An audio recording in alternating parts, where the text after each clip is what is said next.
Hey folks, Saxophone Geek here, Andy Volker out of the Boston area, here with the first follow-up on the mouthpiece projects I sent to Mr. Adam Nywood, my friend and expert mouthpiece refacer.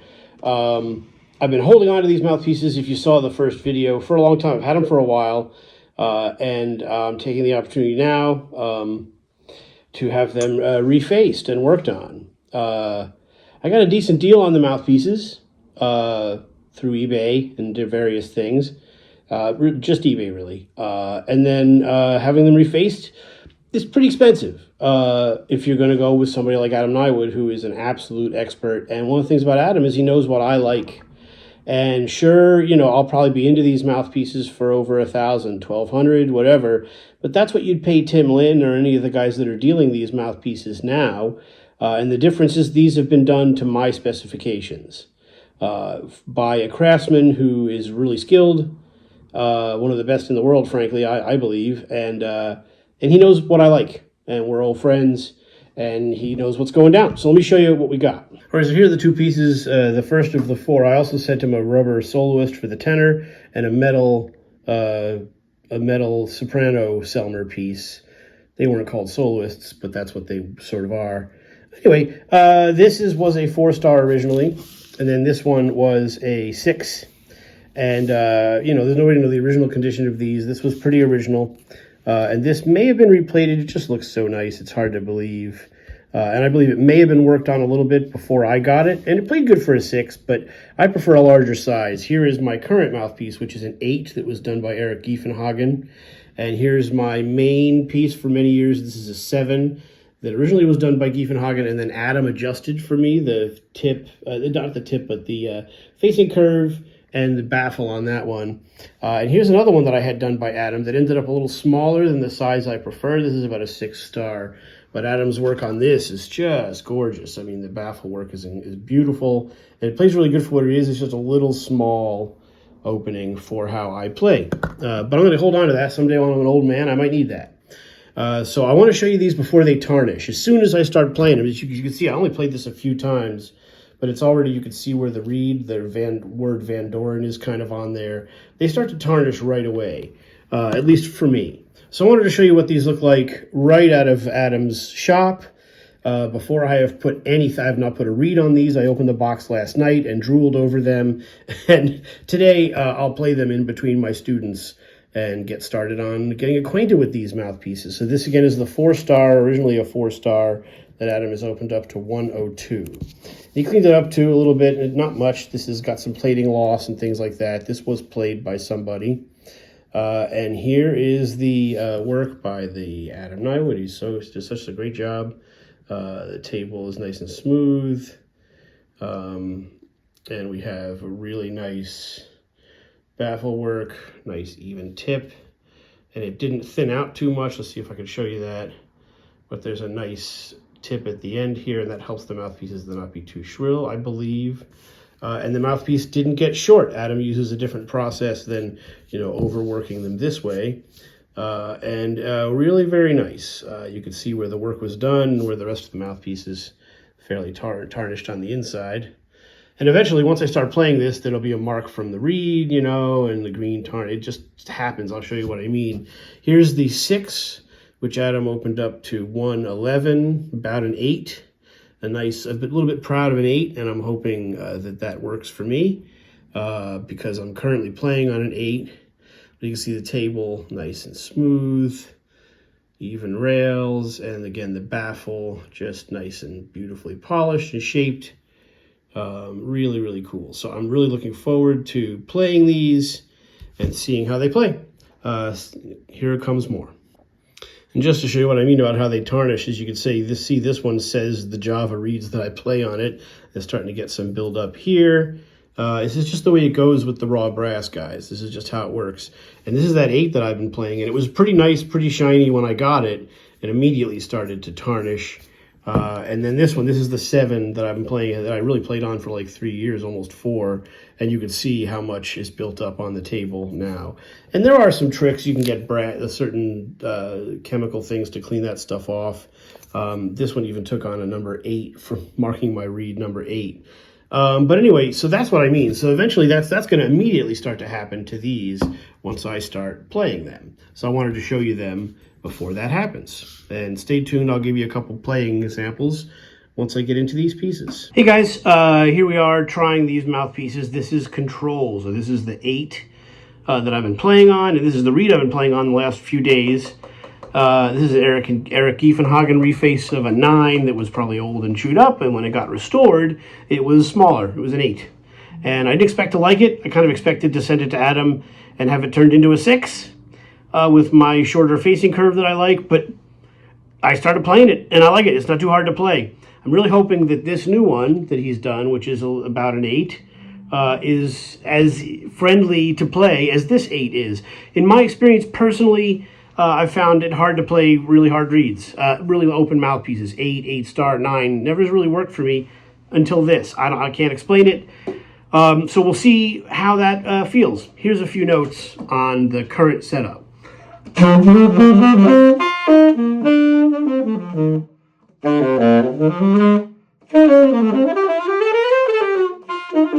This reed plays really well, but it's kind of soft.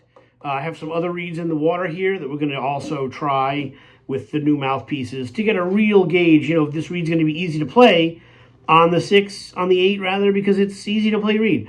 Who knows? I don't know. This is all an experiment, guys, and we don't have a lot of time. I'm in between students, so we're going to do our best.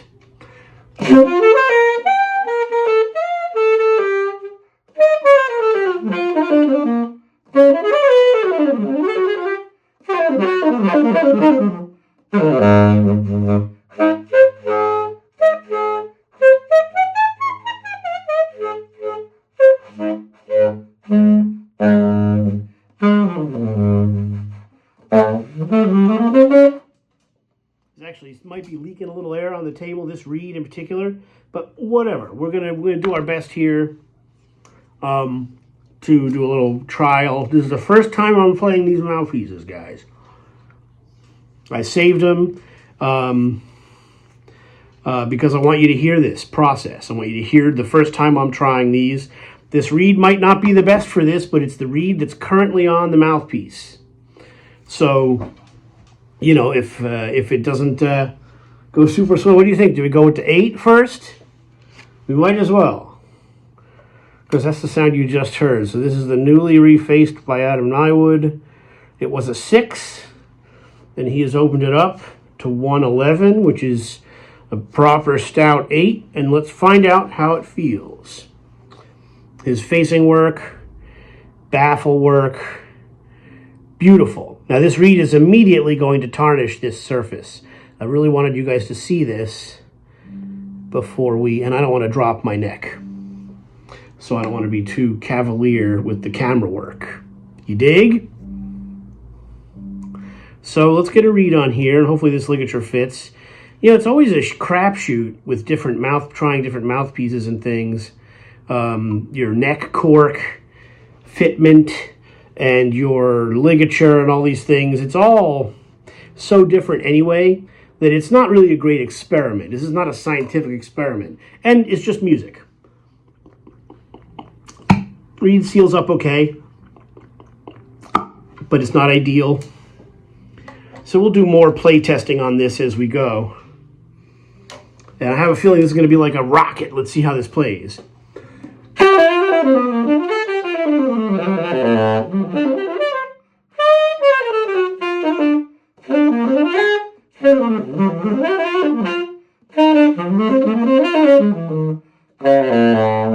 Wow, powerful, bright.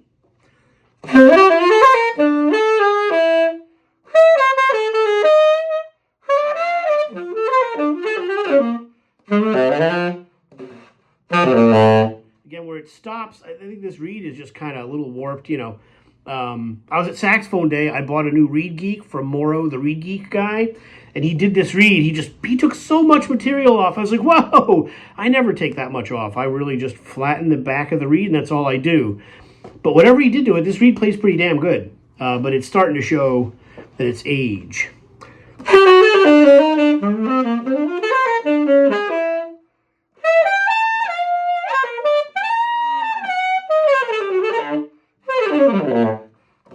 Wow,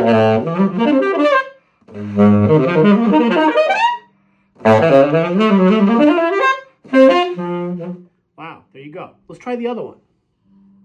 All right, again, this is the 4-star that Adam worked on and opened up to about a 7. It was 102, which is about the size I had been playing before I started playing the 8. Again, this is all going to tarnish up really quick. I really wanted you to see what it looks like. The table especially, fresh off the bench.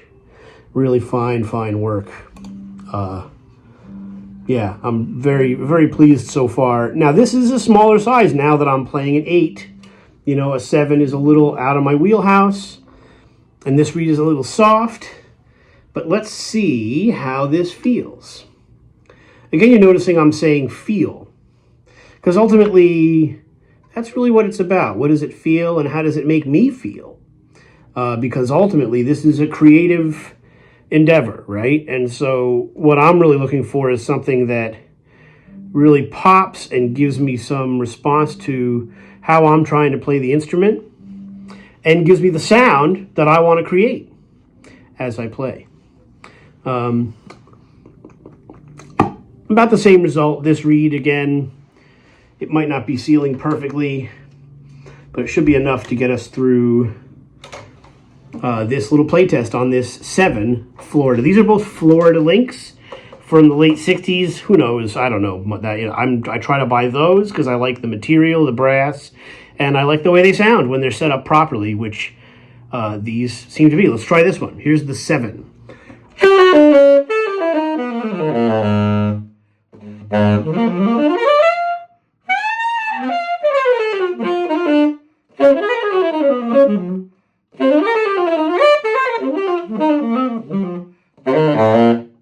Wow. A little easier to play. It's not as open, so it's a little more relaxed, but plenty of punch and power.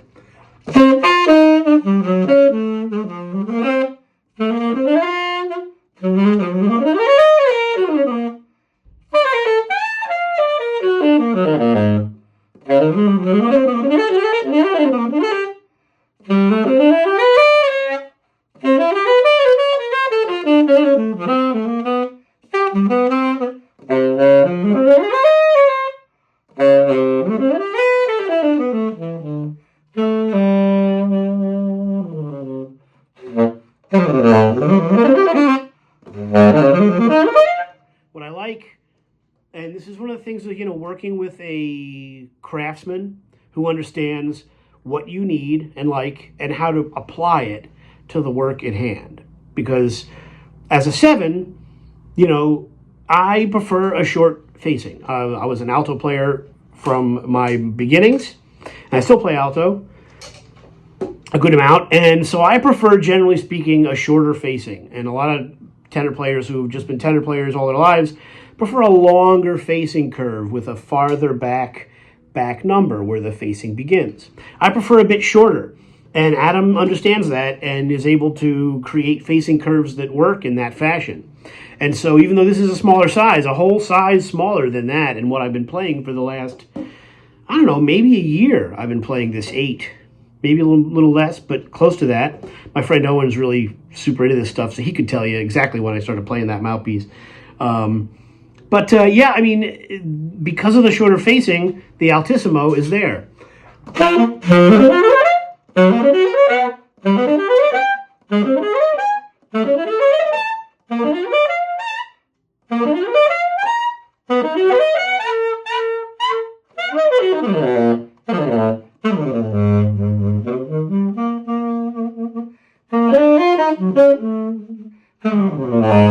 All right, we're going to stay with the 7, and we're going to try a different reed. I just put these in here. They might not be fully soaked up yet.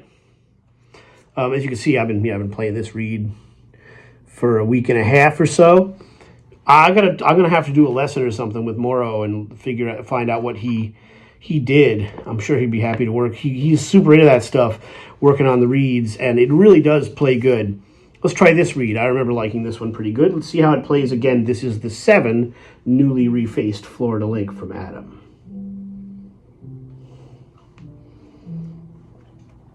So the one reed that's easy to play, that's how that worked. Let's go through these different reeds and see how we fare.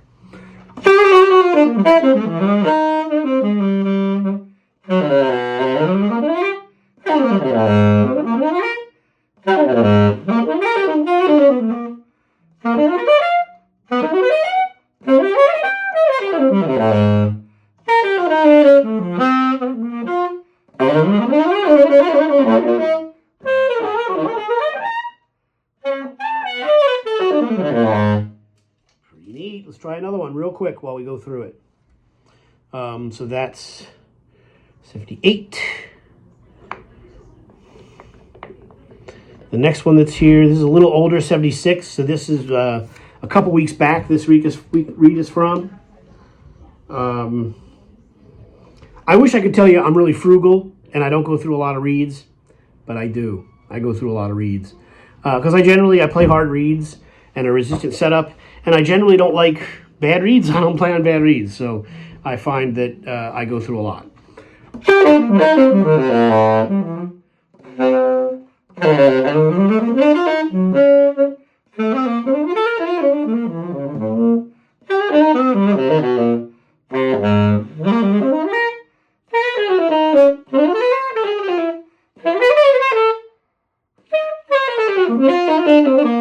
You know, it's a 7. I've kind of got used to the 8, and so I have to back off a little bit. But this mouthpiece functions great. I like this. It's bright. I like the sound. It's punchy.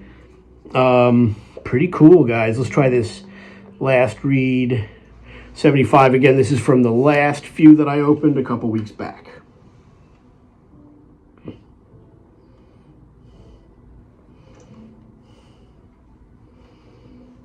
This reed might be a little funky, you know, and that's good. You want to see how a new piece and how new gear works with the less than ideal stuff. You know, you're not always going to have the best reed in the box.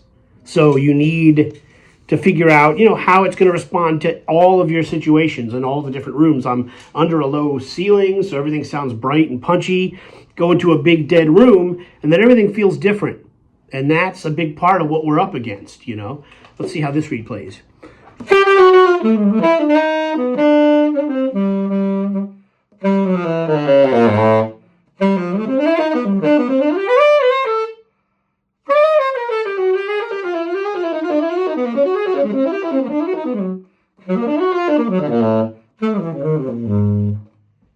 Pretty interesting. Okay, let's try all these reeds now on the 8. All right, so here's the reed you just heard again on the 8. And I gotta be really careful, you know. I'm focusing on several things and I really don't want to drop my neck. There's brick right below me. This is a fireplace setup in this old teaching studio. And boy, I would be one sad individual if I dropped my neck and mouthpiece on this brick. So we gotta be super careful. But I'm thinking about the camera. I'm thinking about what I'm gonna say. I'm thinking about how this is gonna play. You gotta be careful. All right, so here is the 8 that Adam just did, the newly refaced 8 Florida, with that reed you just heard on the 7.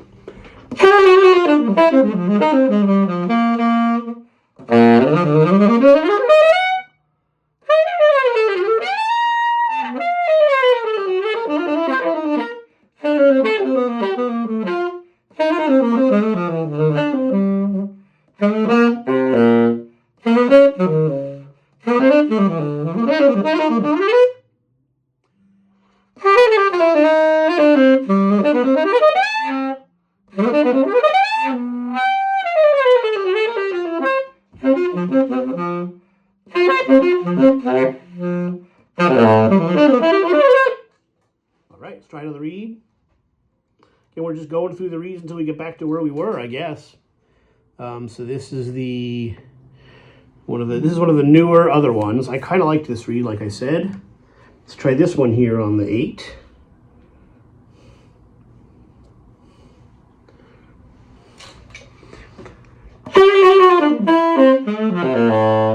Let's get a little warmer on this one.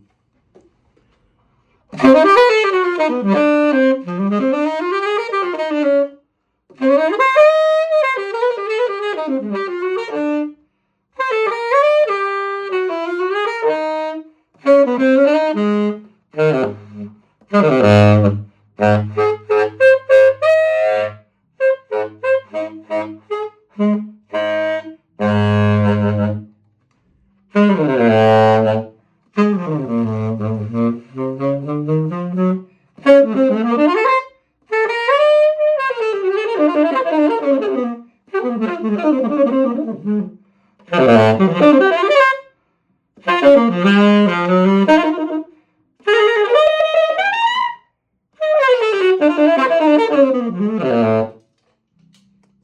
Pretty freaking banging, I'll tell you.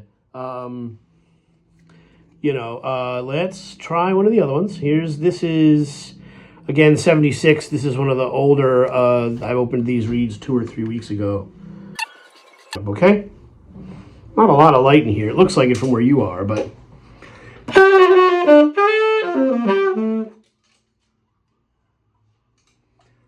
I don't love this reed as much.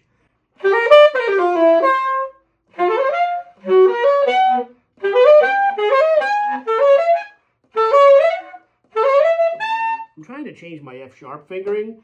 I've been doing 1 and 1, but you can never really get the biz to shut all the way. So I've been trying to do the, the hook, the F and the B flat key with the front F.